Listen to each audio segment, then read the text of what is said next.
Hi team, Miss Vaughn here to talk to you about Beloved.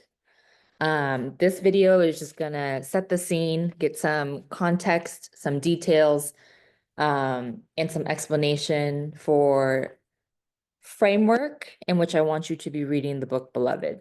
So I'm gonna try to balance information about the setting, like setting you up with good context information and information about what happens in the book without giving you any spoilers. Because one of the main points of this book and reading this book is that you have to be able to sit in ambiguity. You have to be able to not know because everything builds. And there's a lot of callbacks throughout the book too. So you need to be reading closely, you need to be asking questions, and you also have to be reminded of the way Toni Morrison, it's such a metacognitive book. She's trying to get us into the minds of the different characters and how their brains work. This is not just the minds of enslaved people. Of course, there are details that she includes in the book that only enslaved people have gone through, but there's so many other elements that are so human about it. The way that our brain makes different associations, the way that we protect ourselves with our thoughts, and the way that we might rely on sense perception and emotion and also intuition to make different decisions in the moment, especially when we don't have time to think about finding evidence, asking for different perspectives, and trying to formulate a really reasonable response. She's also going to make us, the readers, wonder about how, or like a better way to ask this question, she makes us wonder about this tension between nature and nurture, right? Like how much of our reaction is just us being humans versus how much of our reactions or our decision making has been influenced by the context in which we exist in. Okay. As I told you guys in class, she also was influenced by, sorry, turning on this background. I'm holding up the Black Book. Oh, there we go. That's how you do it. The Black Book. She edited this book, The Black Book, which was a compilation of different media representations or portrayals to try to show or demonstrate Black history. So they're all primary source documents.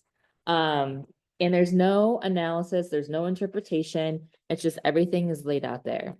So I think that this serves to create the argument of or to demonstrate how America has historically seen Black people, also to demonstrate the utility of Black people in creating American culture.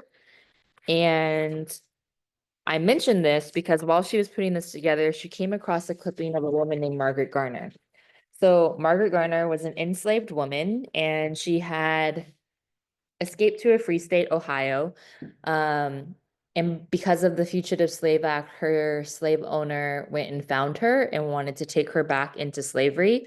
And in order to save herself and also her children from being taken back to the institution of slavery, her plan was to kill her children and herself. Um, Toni Morrison read that newspaper clipping for the Black Book, and she wondered about what would have happened with that one child who was killed. Um, oh, back to Margaret Garner for a second. She's a really interesting historical artifact, her story is, because it reveals so much about the time period. Um, Again, we've talked about in class how we in the present, looking back at the past, we have to kind of navigate or think about or be aware of any biases that we might have when we're looking at the past because we feel this may be moral relativism. Um, but at the same time, some of you have argued in class that what is moral has been pretty consistent throughout all human existence. Um, so Toni Morrison really wants to make you wonder about that too. Um, Again, back to Margaret Garner, she was this example of the morality at the time of enslavement because when she killed her child, she was not charged with murder. She was actually charged with stolen and damaged property because her child was not technically hers. So there is this idea of ownership and motherhood and what freedom comes from being able to have your own children, especially within the institution of slavery. So Toni Morrison writing the book in the 1980s. There's all these conversations at the time about third wave feminism and women having the right to choose. And she wondered to herself, because she thought about her own personal experience, and she had said to herself, the most free that she ever felt was a woman was actually when she was able to have a child. Whereas it was a popular argument that women would be the most free if they could make the decision to not have a child. So then she wondered even deeper into that. What is the context within American history where it was an ultimate expression of freedom for a woman to be able to keep her own child and raise it as their own? And so she thought about the institution of slavery, because children were often taken from their mothers. For an enslaved woman to be able to have a family, keep her child, raise it the way that she wanted to, it was the ultimate expression of freedom. So we made that little list of things that I want you guys to be thinking about while we read the book. Freedom and motherhood were definitely one of them, or two of them.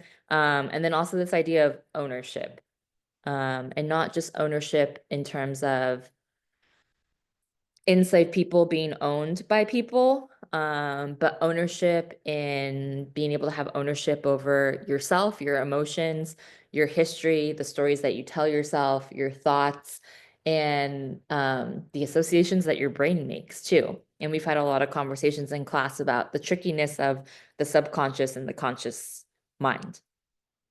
Okay, lots of talking. Let's talk about the book a little bit more specifically. Some of you have asked if this book is as confusing as Chronicle of a Death Foretold, and I'm going to say yes, but it's different. So Chronicle of a Death Foretold, we were switching perspectives pretty consistently throughout the whole book, and we didn't know what was true. In Beloved by Toni Morrison, we're not switching perspectives as quickly or as maybe swiftly as in Chronicle of a Death Foretold, but we are going to be switching between the present and the past. And there's not going to be any warning when she's moving from the present to the past, because she's going to try to mimic how our brains work. And when we experience something in the present, it can take us to moments in our past without us even having control over it. And that's our brain, the subconscious, making these associations that we had talked about earlier. Okay, so in short, when you guys are reading the book and they're talking about 1, 2, 4, they're usually talking about the present. Sometimes when they talk about 1, 2, 4, they're going to be talking about 1, 2, 4 in the past. Whenever they talk about Sweet Home, they're definitely talking about the past. Whenever they talk about Baby Suggs or Baby Suggs is speaking, definitely the past. If they talk about Hallie, definitely the past. So Sweet Home was the plantation that our main character, Setha, if I can point right, Setha, was on. The plantation was owned by a husband and wife team named the Garners, and Mr. Garner is going to die, leaving Sweet Home to his wife. The wife gets nervous, and these are some spoilers for you, but not big spoilers. The wife gets nervous that she's going to be the only white person who's left at Sweet Home, so she brings her nephews to come in, and they really change the way that the enslaved people at Sweet Home are treated. We had talked about this in the first couple of pages of the book, where we wonder if Mr. Garner is a good person or not, and if you can be a good person but also own other people. Because Setha is going to have these questions herself of like, what was his real intention for trying to do good things if all of it was still very damaging, which is a question that I think we still ask ourselves today. If you do something and you have positive intent, does that make it okay, even if the results of that action end up being really harmful? So does intent matter? Okay. Um, Baby Suggs, Baby Suggs is at Sweet Home and she's getting old. Um, don't get it twisted, even though her name is Baby, she's an older woman. Her original name, not her original name. Her name when she's at Sweet Home, so her slave name is Jenny Garner. And then when she's freed, she makes the decision to change her name to Baby Suggs. She has 8 children. One of her children is Hallie. Hallie. Hallie marries our main character, Setha, and they have 4 children together. So Howard's not, you can't see Howard. You can't see Howard. Howard, Bugler, Beloved, and then also Denver. Howard and Bugler are 2 boys and they're older. Beloved is the baby ghost that we're introduced to in the very beginning of the book. And then Denver is the youngest. Setha is pregnant with Denver when she leaves Sweet Home, and she gives birth to Denver when she is moving between Sweet Home and 124, and she is with Setha in the present moment as well. Okay, I think that's all I want to explain right now in terms of context. Oh, one more detail is that 124 is haunted by a ghost, and that ghost is the ghost of baby Beloved. So Setha killed Beloved. Spoiler, in case you didn't know, Setha killed Beloved, and Beloved wants answers, because if you were a ghost or if you were a baby and you were killed by your own mom, you'd have some questions. So Beloved is going to come back and haunt Setha, first initially as a ghost in the home, haunting the home in traditional ways that we think of haunting. But then Beloved is going to come back in full human form and haunt Setha in person.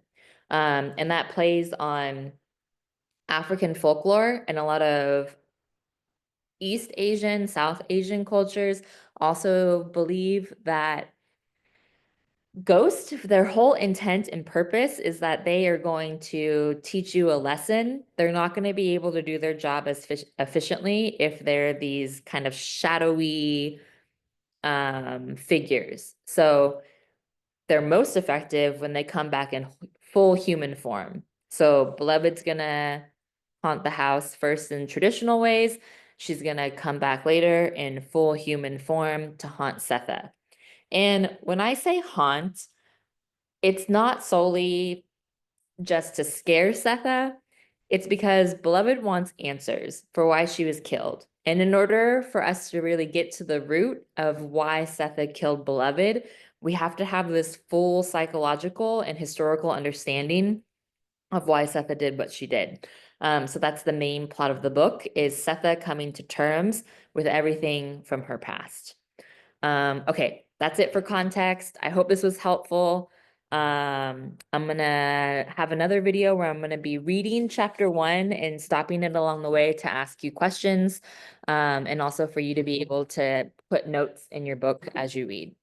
All right, have a good day. I appreciate you. Bye-bye.